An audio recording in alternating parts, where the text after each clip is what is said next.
Estamos hablando de la oración de estas catequesis del Papa Francisco, que nos dio en el 2019, si no me equivoco. Y el día de hoy vamos a retomar al profeta Elías. Entonces, para que estemos atentos, él tiene mucho que enseñarnos el día de hoy. Y para comenzar, pues vamos a conocer, ¿verdad?, quién era Elías. Primero, Elías significa mi Dios es Yahvé. Fíjense qué hermoso nombre. Mi Dios es Yahvé. O sea, en mi nombre yo proclamo que tú eres mío, que yo soy tuyo. Tú eres mi Dios y yo soy tu hijo. Elías era oriundo de Tisbe. Era un pueblo marginal al otro lado del río Jordán. Y este pueblo, pues, a lo mejor no era tan conocido para muchos. Fíjense que en el caso de Elías hay una situación muy particular. En la Biblia, al igual que, cuando estaba preparando la enseñanza me sorprendí, porque al igual que Elías hay otro personaje que en realidad solamente tiene 3 versículos, que se llama Jabes. Elías aparece así, nomás de repente. Están hablando de otra cosa y de repente, como si el escritor, en este caso de Dios, el escritor divino estuviera de, espérate, aquí necesitamos hacer una pausa porque quiero hablar de este personaje. Vienen hablando, para ubicarnos todos, Elías aparece en el libro de los Reyes. ¿Sí? Y quien hemos leído la Biblia con anterioridad, pues veremos que en el libro de los Reyes, como tal, habla de eso, del reinado, ¿verdad? Y de lo que fueron haciendo, o cuáles fueron las proezas, o a lo mejor en su momento dado las malas decisiones que tomaron todos los reyes del pueblo de Israel. Y de la nada, después de hablarnos así de los reyes, aparece Elías, nomás de repente. Pero de la misma manera, pues dejan de hablar de él. Elías, les decía, está más o menos entre los años 875 y 854, mientras estaba el reinado del rey Ahab. Él, como por herencia, por así decirlo, ya desde su padre, Omri, estaban replicando esta parte de incitar al pueblo de Israel a pecar. Pero fíjense, dice la palabra de Dios que Ahab todavía fue peor, por así decirlo, que su padre dice. Ahab, hijo de Omri, comenzó a reinar en Israel en el año 30. Ahab hizo que Yahvé detestara más que a todos los que lo precedieron. Más que a todos los reyes que le habían precedido, lo detestó a él. Porque no solamente siguió el ejemplo de su padre, Omri, de imitar o incitar al pueblo a pecar, sino que todavía se dignó, se le ocurrió, toda esa idea de crear un templo, construir un templo para que todo el pueblo de Israel adorara el culto a Baal. Que si recordamos, va representando esta parte de los ídolos como la multiplicidad de dioses, pero también representa la maldad. Es otra manera de llamarle a Belcebú. Entonces, él estaba invitando a todo el pueblo de no solamente vamos a pecar, vamos a cambiar de Dios. ¿Por qué? Y justamente es por eso que Dios le representa en el símbolo del fuego. El fuego como un signo purificador.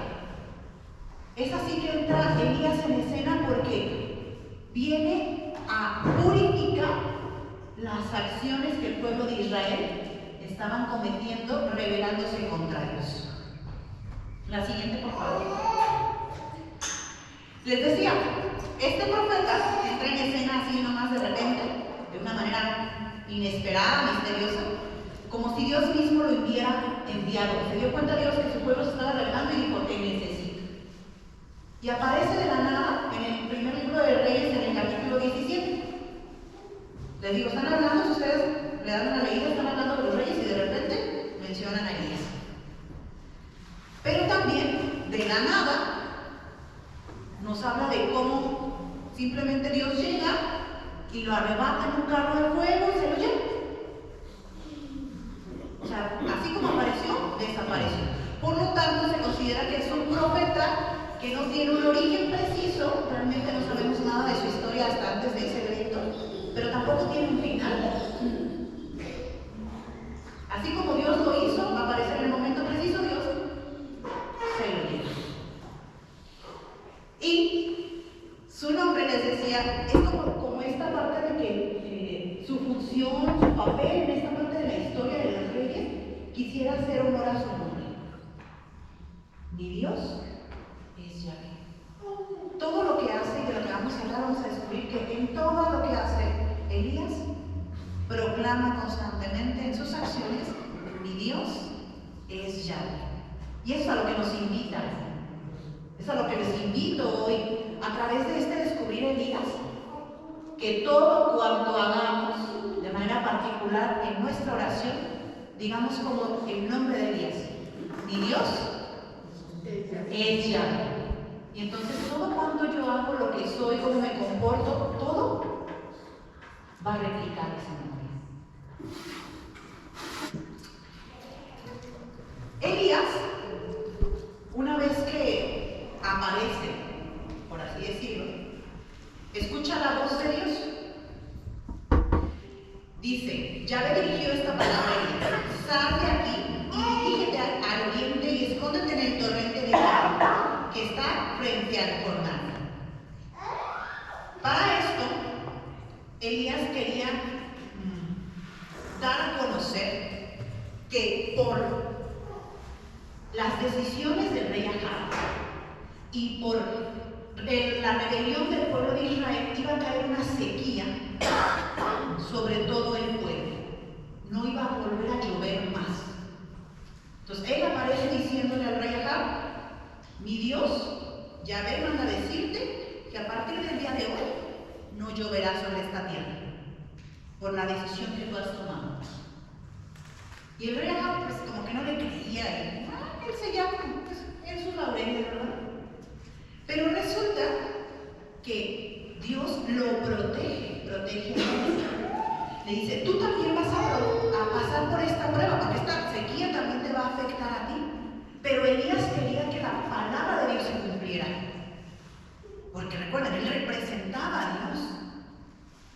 Entonces, obedientemente, una vez que Dios lo manda a salir y se refugia en esta cueva, dice la palabra de Dios que le dijo: pero a ti no te faltará nada.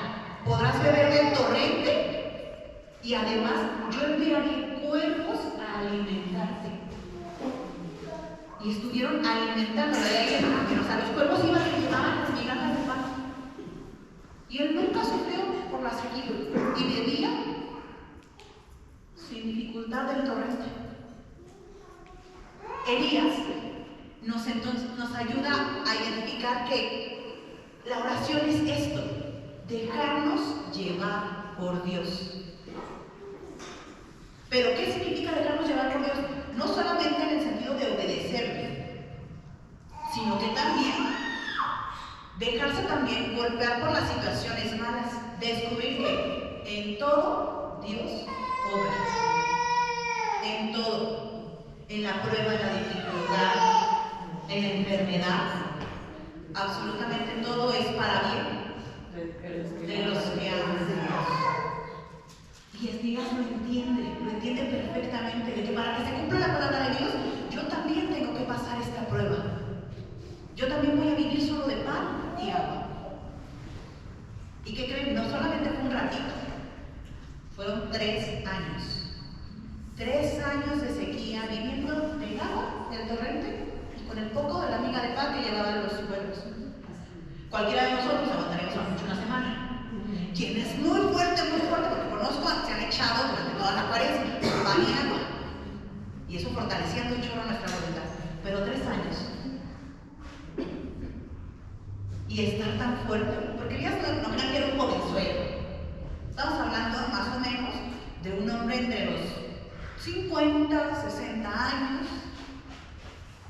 pero sabía que Dios nos va a proveer. Esa era su confianza, saber que Dios iba a proveer. Más adelante, así como Dios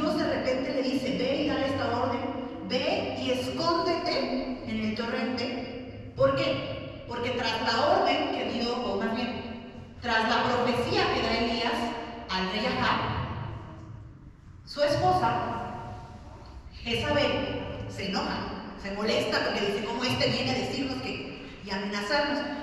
Y su actual fue ir y perseguir a todos los profetas y mandarlos matar. La esposa del rey. La esposa del rey. Entonces dijo, no, a mí no, yo voy a cubrir a mi esposo, ¿no? Y fue mandado, entonces Dios iba a proteger a Elías y lo resguarda, lo alimenta durante todo este tiempo y estaba escondido. Y así como de buenas a primeras Dios le dijo, ve, sal de aquí y escóndete en el torrente, de buenas a primeras, porque Dios así lo decide, le dice, sal de aquí y lo manda a Serepta. Dice la palabra de Dios, ya le dirigió esta palabra a Elías, prepárate y ve a Serepta de Sidón y establécete ahí, pues he ordenado a una viuda que te suministre alimento. Elías se prepara, va y le dice a la viuda, oye, pues vengo y el Señor, y yo te digo, por favor, que me prepares un pan. La viuda le dice, recordarán esta palabra de Dios, que dice que la viuda dice, pues es que no tengo, o sea, hemos tenido sequía, la verdad, lo único que tengo es una horgaza, un poco de harina, tantito de agua, voy a hacer un pan, lo voy a comer yo y mi hijo y moriremos. O sea, nosotros nos preparamos para morir porque no, ya se me acabó esta última que me queda. Y Elías le hace una profecía y le dice, haz lo que yo te digo y te garantizo que esta no se va a acabar ni la harina ni se va a vaciar el agua. Y la viuda, confiando, lo hace y lo alimenta. Se queda Elías ahí y tras unos días el hijo de la viuda cayó enfermo, muy grave. La viuda entonces le reclama a Elías y le dice, bueno, a ver, hombre de Dios, ¿cómo es así? Yo te dije, te serví, te di lo último que tenía. Y si es cierto, no se ha dado, pero con esto me paga Dios. Con esto me paga Dios por servirle a un hombre suyo. Con esto me paga. Y Elías nos enseña otra lección, que siempre podemos interceder. Elías levanta la voz y le dice a Dios, Señor, ¿cómo es posible? Demuestra, fíjense que dice, Yahvé, Dios mío, ¿vas a hacer mal también a esta viuda que me hospeda, causando la muerte a tu hijo? Vuelve al aliento a este niño a su cuerpo. Yahvé escuchó el grito de Elías y volvió el aliento del niño a su cuerpo. Y él revivió. Elías no solamente era un hombre que actuaba, Dios pedía y él actuaba, así, sal de aquí, vámonos, vete para allá, vámonos, sino que también veía la necesidad del otro y él estaba muy cómodo, porque pues yo lo estaba alimentando, Dios sabía que cumplía y lo estaba cuidando, pero no solamente, sino vio la necesidad e intercedió. Y ante la intercesión de Elías, Dios obra. A eso nos invita Elías hoy. También nosotros podemos ser esos Elías que veamos la necesidad del hermano y no te esperes a que el hermano te diga, ora por mí. Es que mira, me está pasando esto. No es necesario. Estamos llamados a ser intercesores, a poner delante de Dios la vida de todos nuestros hermanos, de tus hijos, de tus nietos, de tu esposo, de tu esposa. Decía un santo, si tú no puedes cambiarlo, pues preséntaselo a Dios, ¿no? O sea, y Dios lo hará. Lo que tú no puedas, Dios lo hará, pero necesitas orar ahí, ponérselo delante de Dios. Le hace al siguiente, por favor. Les decía, tras 3 años, ya habían pasado 3 años de esta sequía, y Dios le dice, ya estamos en Serepta, le habla nuevamente Elías, ve delante del rey Acab. Y ahora dile que yo voy a mandar lluvia. Pero Elías quería hacer algo antes de eso, quería demostrar que el nombre de Dios vale. Y poner delante de todo el pueblo de Israel en evidencia quién era Dios, quién es mi Dios Yahvé. Y entonces hay una confrontación con los que en ese entonces el pueblo de Israel estaba siguiendo a Baal. Les platico rápido, resulta que suben al Monte Carmelo, les dice, miren, vamos a ver si es cierto quién es su Dios y quién es mi Dios. Traigan un novillo, pongan pues todo para la ofrenda, la leña, y vamos a pedir que caiga fuego del cielo. Y para que vean que pues no soy malo, en otras palabras, yo no estoy contento, ¿no? Llega y les dice, es más, les voy a dar chance, ustedes primero. Y Elías, no, tranquilo, preparan todo, ponen la leña, ponen el novillo, todo, y empiezan a gritar desesperadamente a Dios, va, por favor, manda fuego, y siguen. Y le comentaba a Isa, mientras preparaba la enseñanza, me dio mucha risa, porque fue como si Elías se jactara en el sentido de decir, yo sé quién es mi Dios, ¿no? Porque fíjense, les dice, en el 18, les dice, no, vamos a ver cómo viene. Permítanme, me perdí.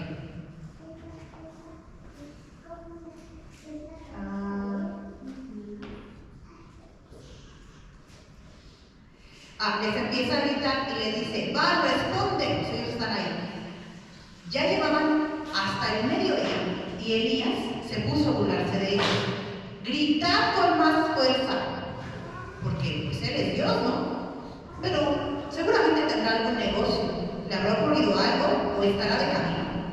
Tal vez está dormido y despertará. Y Elías todavía los incita de, ustedes juran que Él es el Dios verdadero, ¿por qué no envía? Y ante eso dice, bueno, ya lo intentaron ustedes, voy a intentarlo. Erige un templo, pone toda la leña, pero no solo quería hacer eso, fíjense. Elías quería dejar, sin duda alguna, que Yahvé era Dios. Dijo, no quiero que quede duda. Mandó traer a sus sirvientes y les pidió todavía que complicaran más la cosa. Traigan 7 tinajas y vamos a mojar toda la leña. Y empaparla, literal se llenó una piscina y la leña encima. Puso el novillo y en cuanto llamó a Yahvé, el fuego cayó. Y se encendió. Y todo el pueblo de Israel dijo, verdaderamente Yahvé es Dios.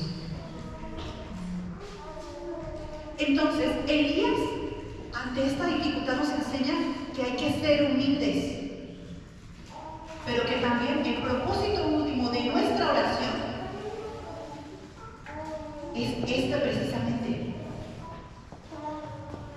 glorificar a Dios y que los demás se acerquen. ¿Por qué hizo esto de jactarse? No tanto porque quisiera burlarse de ellos, sino para que date cuenta en dónde estás. Hay un Dios que te espera. Quería dejar sin duda para que el pueblo volviera a buscar a Dios. Dejara de lado el mal camino y regresaran a Dios. Y así mismo nos llama a nosotros a través de esta oración, el que nosotros proclamemos el nombre de Dios, confiando en que es Dios mismo quien va de nuestro lado.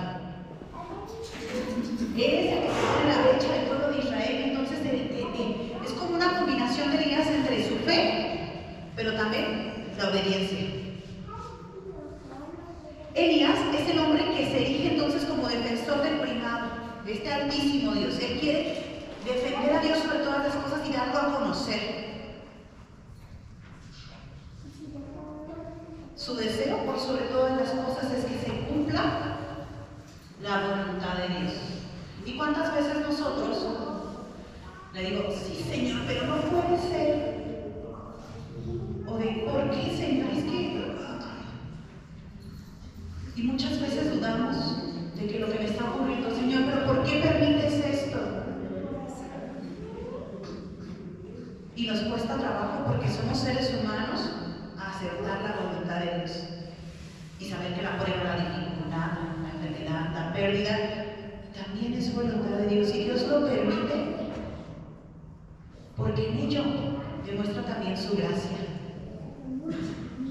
No sabemos si a lo mejor, así como el pueblo de Israel, Dios permitió que cayeran en esta dificultad para volverlo hacia Él. No sabemos si la dificultad, la prueba, la tribulación que yo estoy viviendo es lo que Dios está permitiendo para hacerme, hey, aquí estoy, regresa a mí. Entonces aprendamos a, como Elías, a confiar ciegamente en la voluntad de Dios.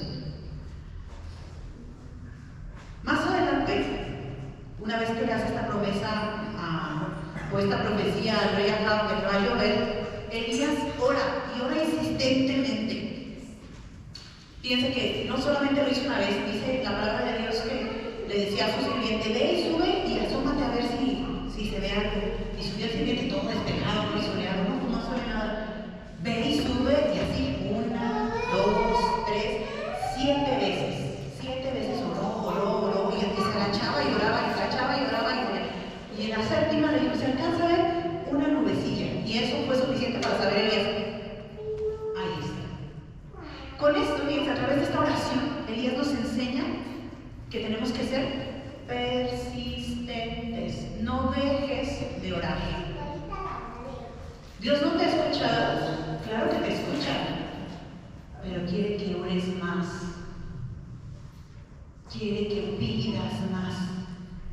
Él quiere que estemos ahí fielmente, perseverando en nuestra oración.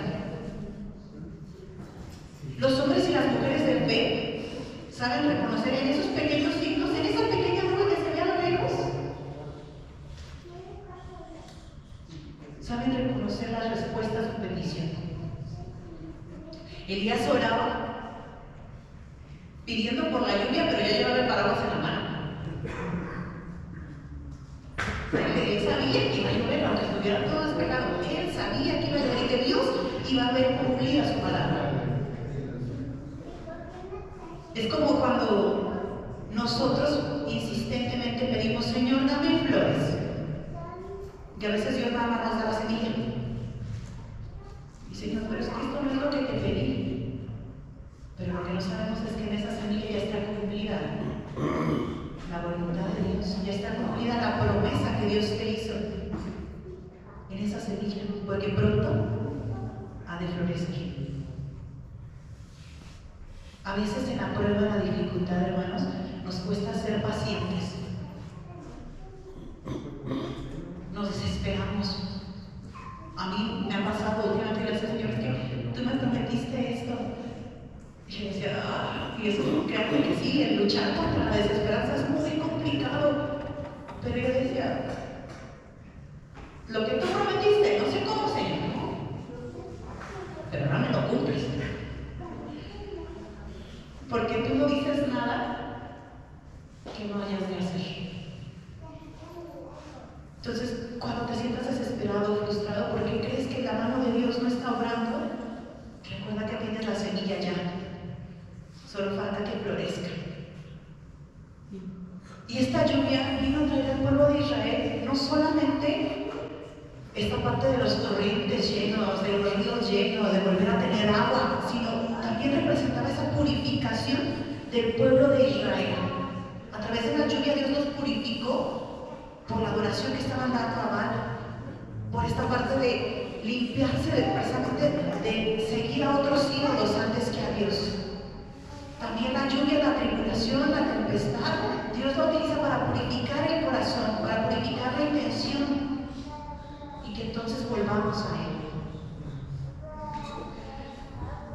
La vida de oración de Elías enfatiza entonces esta importancia de escuchar la voz de Dios. Más adelante, ante esta tribulación y como el rey Acab no le creía a Elías, Jezabel nuevamente, la esposa del rey Acab, dijo, no, a mí no me lo vas a hacer quedar en vergüenza. Y mandó perseguir otra vez a Elías y quería matarlo. ¿Y qué es lo que hizo? Dios le dijo, ve, Elías estaba conflictuado. Le decía, era un hombre, pues, la verdad, no muy joven, pero sí, a lo mejor todavía fuerte. Entonces dijo, Señor, ¿qué pasa? ¿Por qué? ¿Hasta cuándo, Señor? O sea, estoy huyendo todo el tiempo. Y es cuando sucede esta escena en la que cae una lluvia tormentosa, cae un terremoto, un ruido, todo, y ahí no estaba Dios. Y de repente llega viento, un soplo suave, y Elías aprende a escuchar en ese soplo: eres tú, Yahvé. Y lo identifica. Y lo mismo nos pasa a nosotros. Tenemos que aprender a escuchar la voz de Dios en medio del bullicio del mundo. Y hacer que nuestra oración entonces sea una oración también en el silencio. Ahorita que tenemos la asamblea de oración, me acordaba precisamente de esta escena. Cuán importante es, hermanos, tener estas oraciones contemplativas en las que yo ya te alabé, ya te reconocí, ya te pedí. Ahora, Señor, quiero escuchar tu voz. Y guardar silencio en nuestro pensamiento, en nuestro corazón, para escuchar y dejarnos conducir y conocer entonces su voluntad. Él nos enseña a escuchar esta voz de Dios en nuestros corazones, pero calmándolos, sosegando, para que entonces yo me deje conducir.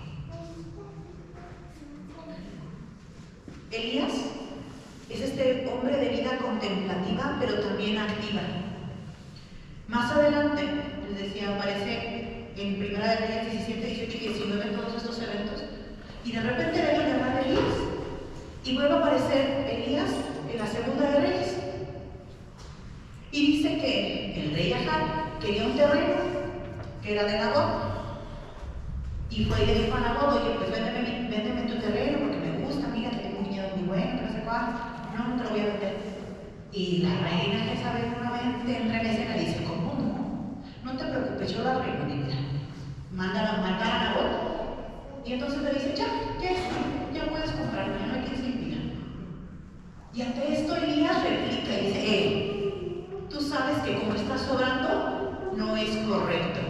Entonces Elías también nos enseña que no solo es estar delante de Dios y disfrutarlo.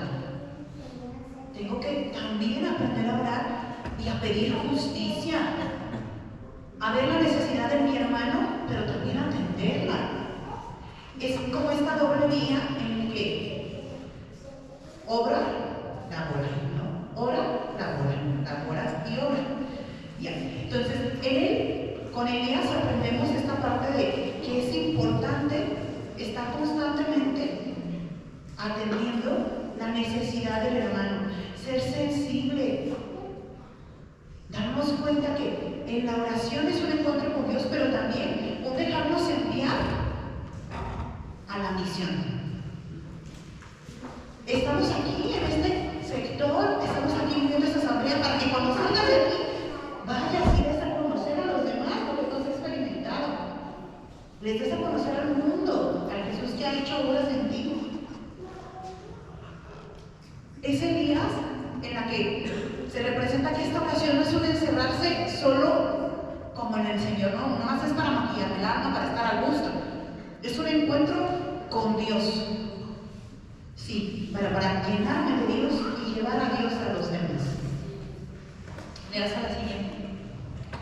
En resumen, a través de la oración de Elías, aprendemos a entrar en intimidad con Dios, a estar alineados con su voluntad, buscar siempre hacer lo que Dios quiere, a ser humildes, pero glorificarle, a que la oración puede ser eficaz incluso en los momentos más difíciles. Si tú oras creyendo que Dios lo hará, así sucederá.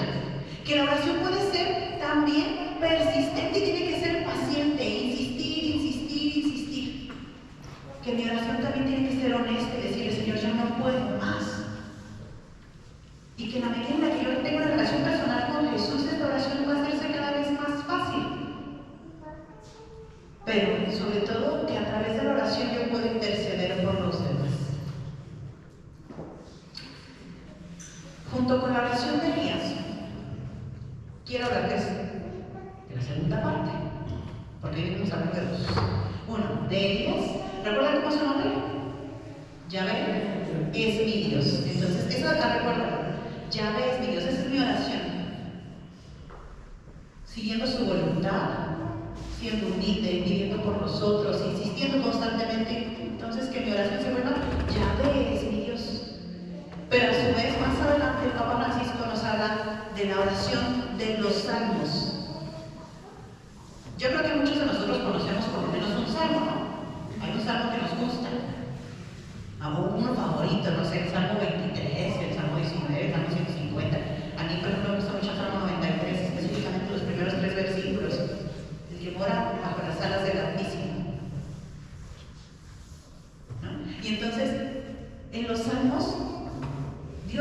mismo nos enseña a orar.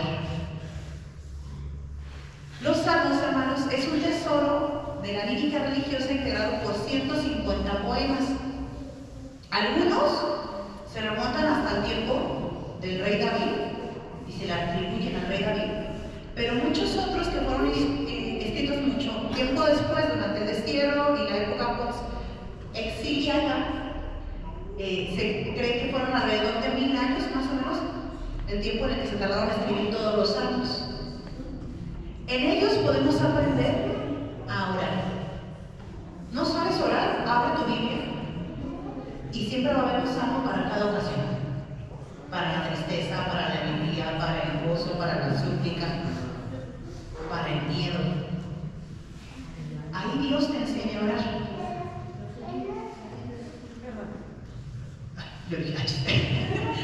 En el libro de los Salmos, este forma parte de los libros sapienciales, porque comunica, fíjense, el saber rezar, el saber orar. Es a través de esto en el que podemos experimentar un diálogo con Dios. Es como una charla sincera con aquel que te ama. Originalmente estaban divididos en 5 libros, en 5 secciones, y se fusionaron para volverse lo que actualmente conocemos como el libro de los Salmos. Están escritos en 3 formas literarias: himnos, que son casi los primeros, las súplicas, pero también las acciones de gracias porque Dios ha obrado, porque Dios ha hecho su obra y ha cumplido su promesa. En ellos expresan la actitud de todos nosotros. Todas las emociones que tú tengas, alegría, gozo, prueba, tribulación, gratitud, todas puedes encontrar un salmo para ella. Cuando te sientas triste, Señor, no sé cómo orar porque estoy muy triste, abre un salmo y te va a enseñar a orar. Cuando estés preocupado porque, no sé, está un ser querido tuyo enfermo, muy grave, abre un salmo y Dios te va a enseñar a suplicar. Cuando estés muy dichoso porque Dios ha hecho grandes obras en tu vida, abre un salmo y Dios te va a enseñar cómo alabarle.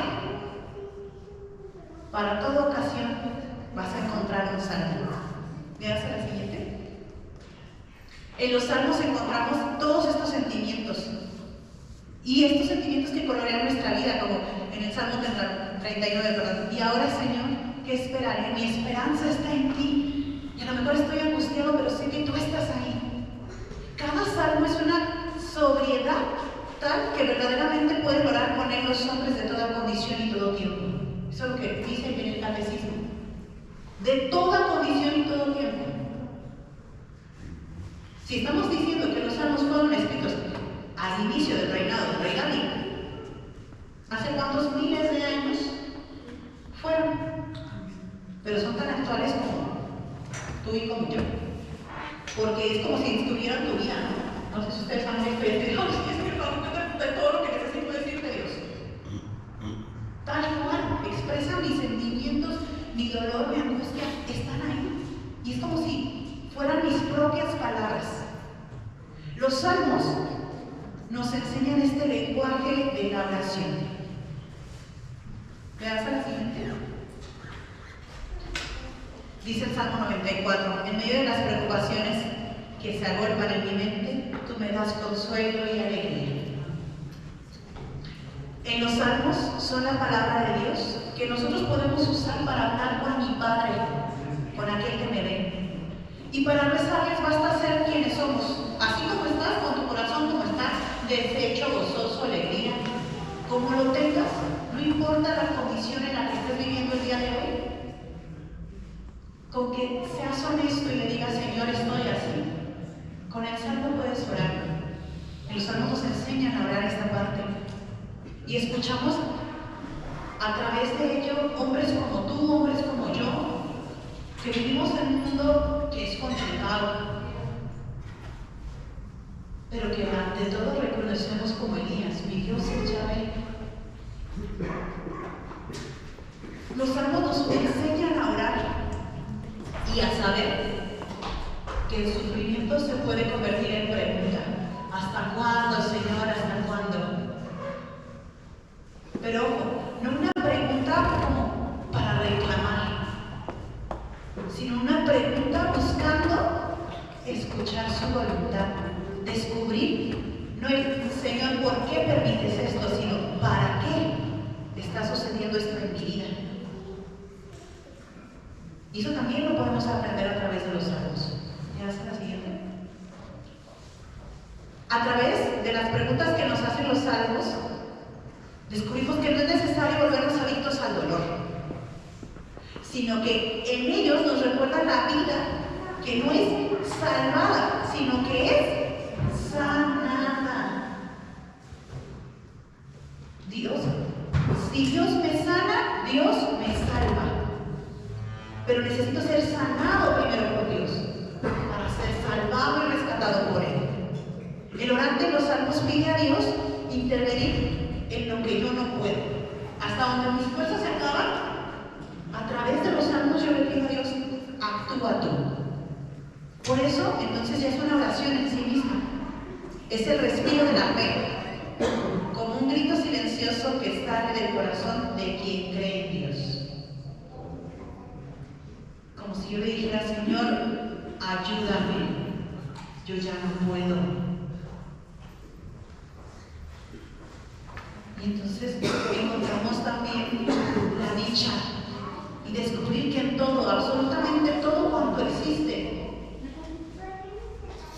también proclama el nombre de Yahvé. Si la creación, hay salmos que dicen que la creación de Dios alaba el nombre de Yahvé, ¿cuánto más yo, que soy su hijo, debo de alabarle? ¿Me vas a la siguiente? En los salmos, el creyente encuentra una respuesta. Cuando tengas una duda, abre y pregunta. Él sabe, Dios, que incluso, nosotros sabemos que si incluso todas las puertas, cuando ya no sepas a quién recurrir, cuando ya no sepas hasta dónde, cuando ya no sepas qué hacer y de verdad digas, Señor, ya no quiero acabar mis fuerzas, ya lo intenté de una manera, lo intenté de otra, ya me puse de pestañas. Pero yo sé que tu puerta siempre está abierta y que tú siempre me vas a escuchar. Los salmos entonces nos instan a recorrer los caminos de la historia, los pedregosos, la prueba, la tribulación, pero saber también que puedo vivir con fe el día de la fiesta. Que en la noche oscura, Señor, tú me acompañas. Que en la prueba y en la tribulación, Señor, tú eres mi refugio. Que cuando el dolor me sobrepasa, Señor, tú me consuelas. Eso es lo que nos enseñan los salmos. Siempre podemos aprender a orar. Para orar no hay pretexto. Solo basta abrirlos y leerlos. Los salmos son por excelencia entonces la oración de Israel y de la iglesia. Y reconocen e implican a toda la creación de Dios. Descubrimos en ellos que todo cuanto Dios ha creado le alaba y que nosotros estamos llamados también a eso. Los salmos, dice San Agustín, es un cantar a Dios con un arte, pues la gran obra de Dios, de los hombres, es alabar a Dios. ¿Le das a la siguiente? Con sus 150 himnos, ha sido durante siglos la voz de la misma esposa, la iglesia, que habla al esposo. Es la voz de todos nosotros que somos el cuerpo de Cristo diciéndole, Señor, tú eres el buen pastor. Señor, tú eres mi Dios. Señor, a ti te alabamos. Señor, te cantamos. Cantad al Señor un cántico nuevo. Señor, tú eres mi refugio, mi heredad. Son una manifestación de este abrazo entre Dios y el hombre.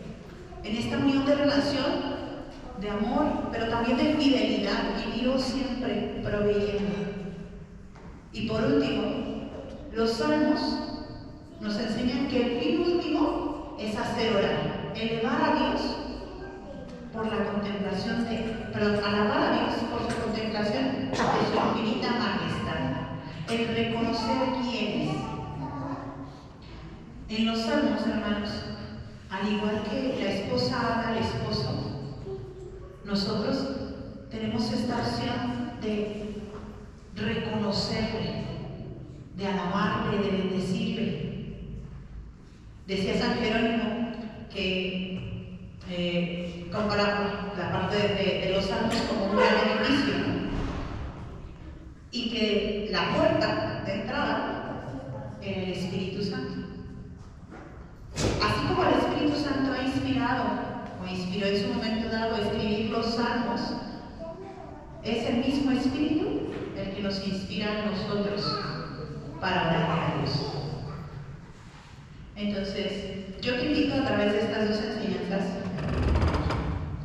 a recordar que tu Dios es Yahvé, mi Dios es Yahvé, y todo cuanto haga debe proclamar eso: mi Dios es Yahvé. Y que cuando no sepas cómo orar, Dios te enseña.